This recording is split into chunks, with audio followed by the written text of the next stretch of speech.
And how market research can help is we can help companies categorize this piece of information. What about the digital transformation phase? Because every company wants to transform themselves as digital as they can.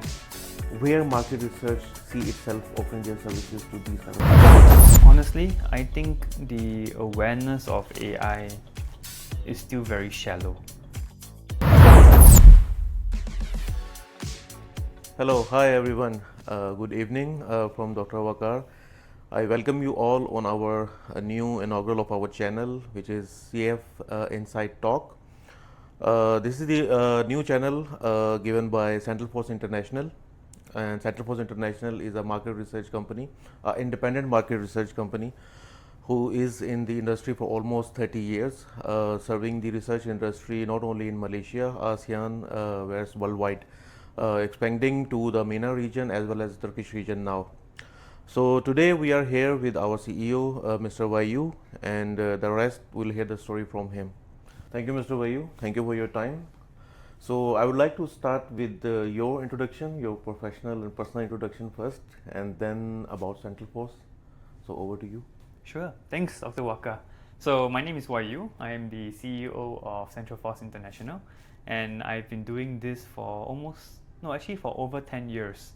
I've been in the research insights industry, and I started off from the very beginning. I started off doing transcripts, doing translations. I did data entry, I did quality control, I did data processing. So I've done every single part of the full research process, right? And that allows me to understand what is the best way to handle different projects, and to also to advise clients on the best way to handle a research, right? Because not every client knows how to do proper research, and that's where we come in with Centralforce. That's where we advise our clients what is the best way, what is the best methodology, the best sample size to hit their objectives. And I think ultimately that's the most important thing, right? Are you able to fulfill your research objectives?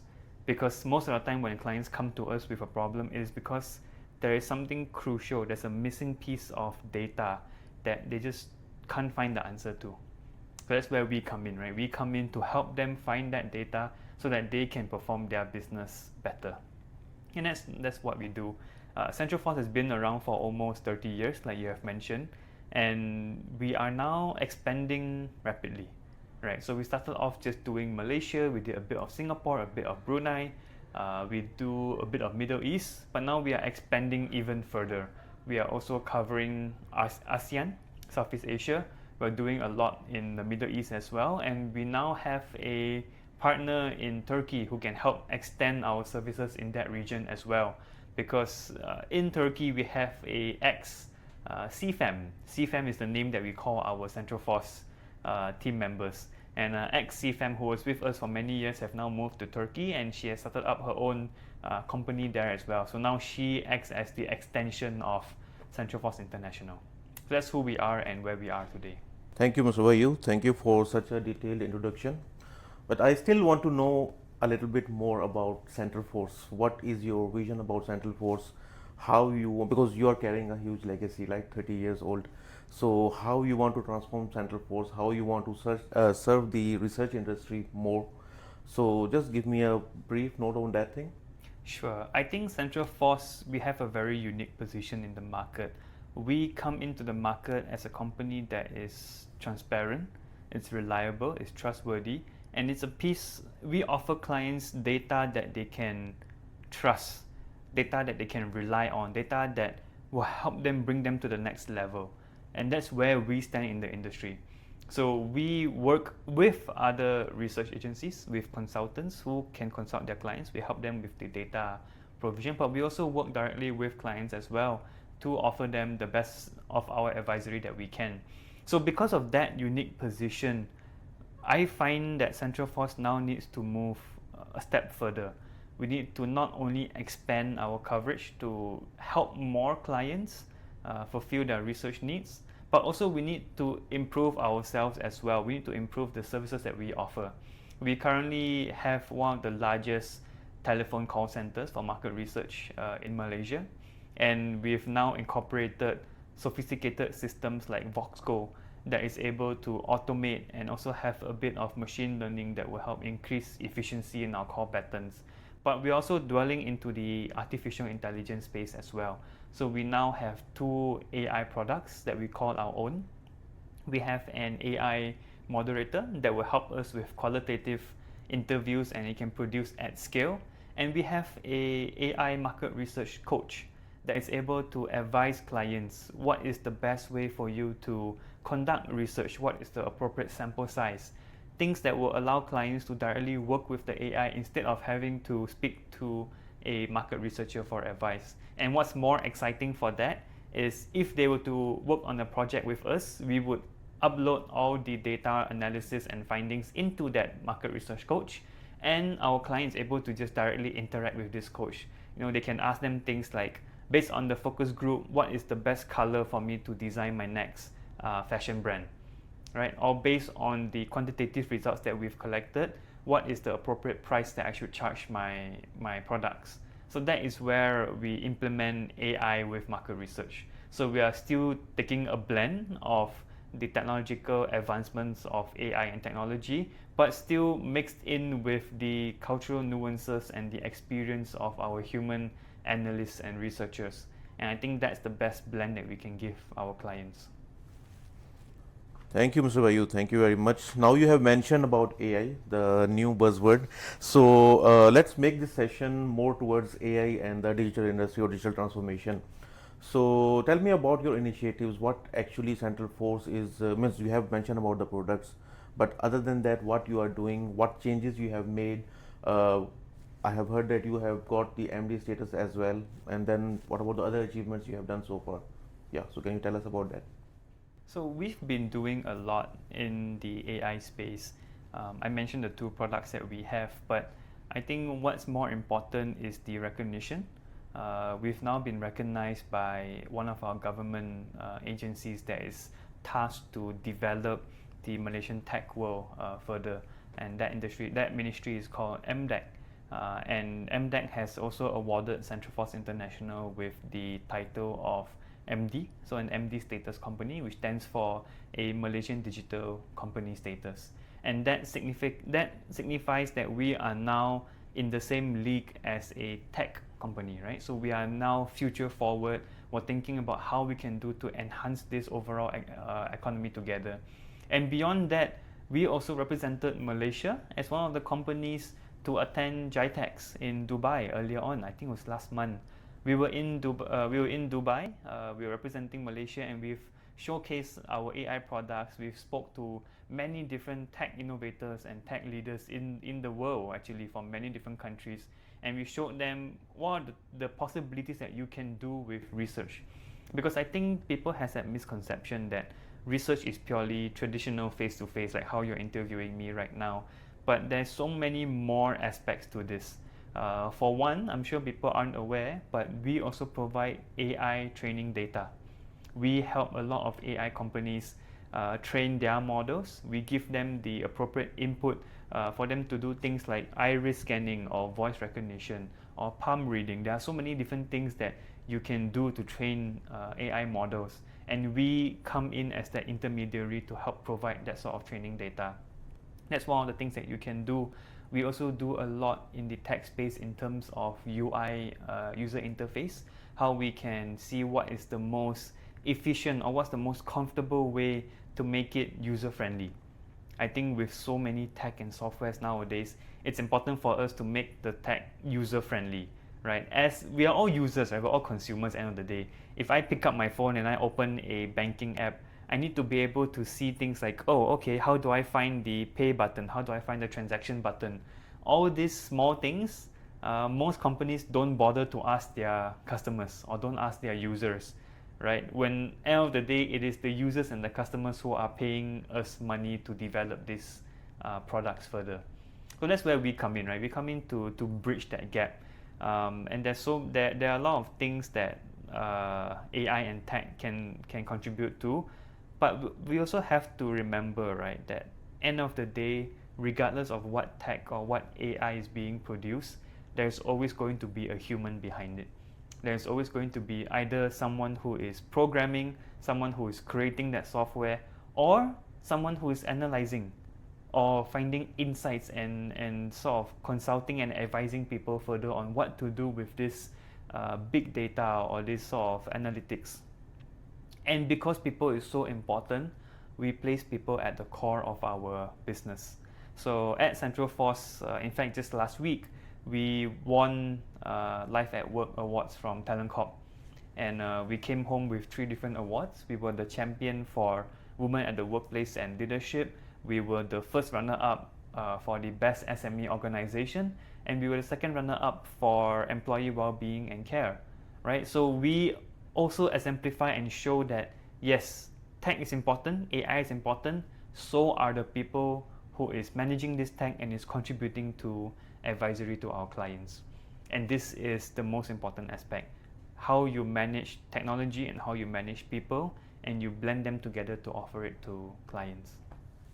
Okay, congratulations on the awards which you have won. Really proud to be a part of CFM as well. So you have mentioned about AI. So now let's dive in further. Means how you will rate the awareness of AI currently, because every company want to win the digital transformation race. How you will rate it? Honestly, I think the awareness of AI is still very shallow. I think a lot of people heard of AI, they think they know what is AI, but I don't think many people fully understand it.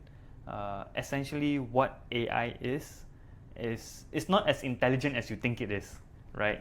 It is about machine learning, it's about training the data, it's about telling the computer or the program what to do, right? So it is getting smarter, but it's not that intelligent yet, but we're getting there, right? So I think awareness is still very shallow because everyone thinks that AI is a gift from heaven that is going to solve every single problem, but no, it's not, right? It's still going to rely heavily on the people who design it and the people who knows how to really take advantage of this new system and trend that we're moving towards to.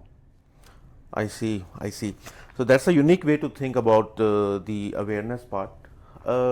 Like you have mentioned that okay, the core awareness is quite shallow still. What about the digital transformation phase? Because every company want to transform themselves as digital as they can. Where market research see itself offering their services to these kind of companies? I think now that I think it's a better sense of the current situation.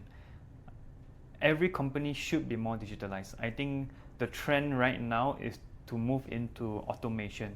It is to move into efficiency, is to move into productivity. Gone are the days where everything is manually done, right? Physical data entry, having to manually prepare reports, those are all days of the past. Right now, we need to move into the era of automation, and how we can help. Essentially, what digital transformation basically means is how are we able to get current data, and how can we make it real time? How can we make it generate reports on its own? How can we pull on information that will allow us to do our jobs better and faster? And how market research can help is we can help companies categorize this piece of information. And this falls into the realm of big data. You remember this buzzword? This was Yep. a huge buzzword 4 years ago before AI came on. And now everyone forgot what is big data already, right?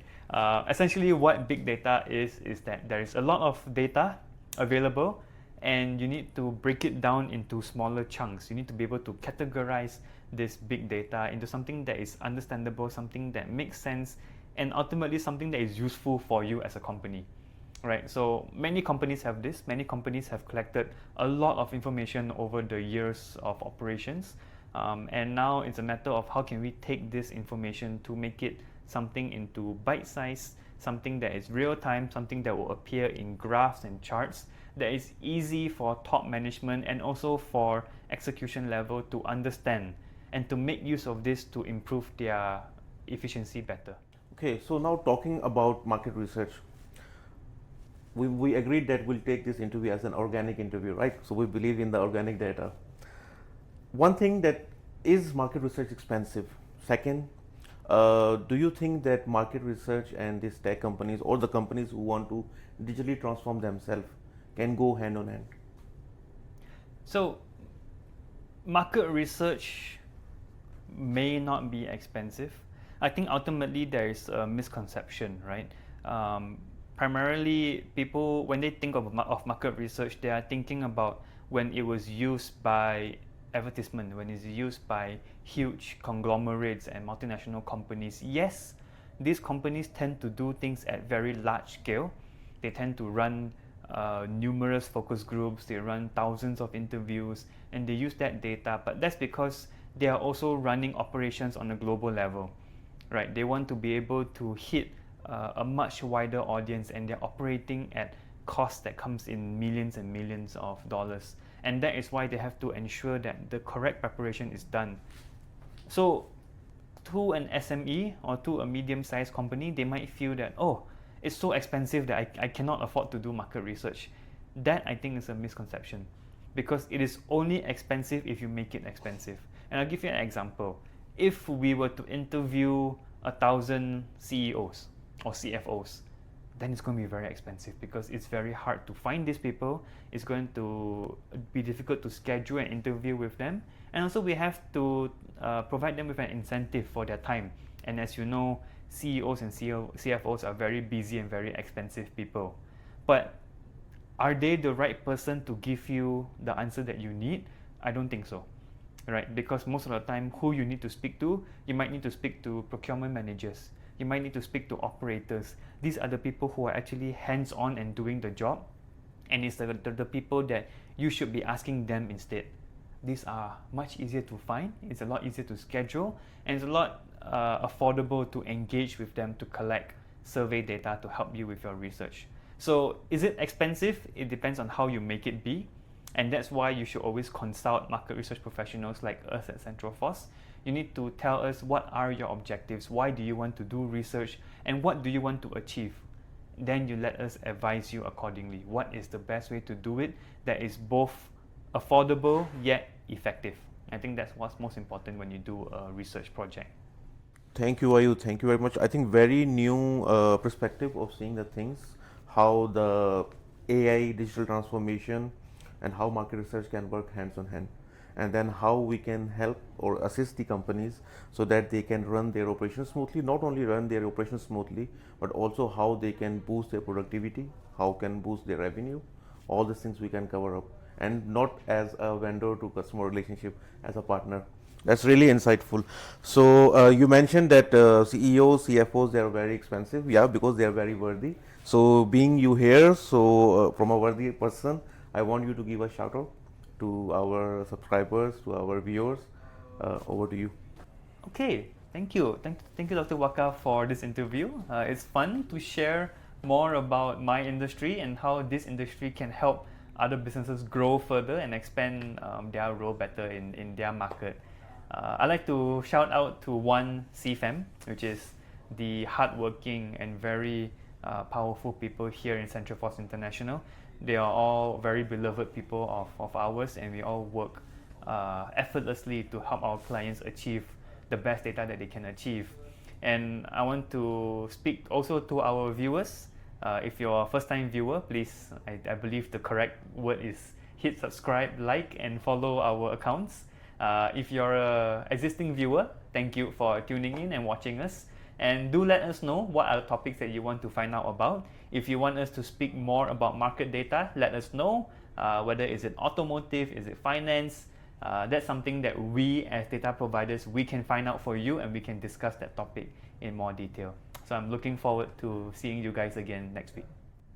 Thank you very much, Vayu, for the youthful message and the shout out. So viewers, thank you very much, and this concludes the first episode of our inaugural session, or let's name it as the AI talk, which we have done on the channel of CentralForce International. So like what you have mentioned, do subscribe us, like our content which we put on, and then do help us to write comments that okay, what actually you want to know about market research, what are the topics which you want to learn more. And definitely we can promise you that we will come up with facts, we can come up with the data, like we earlier discussed, organic data. So stay tuned, and then we'll see you next week.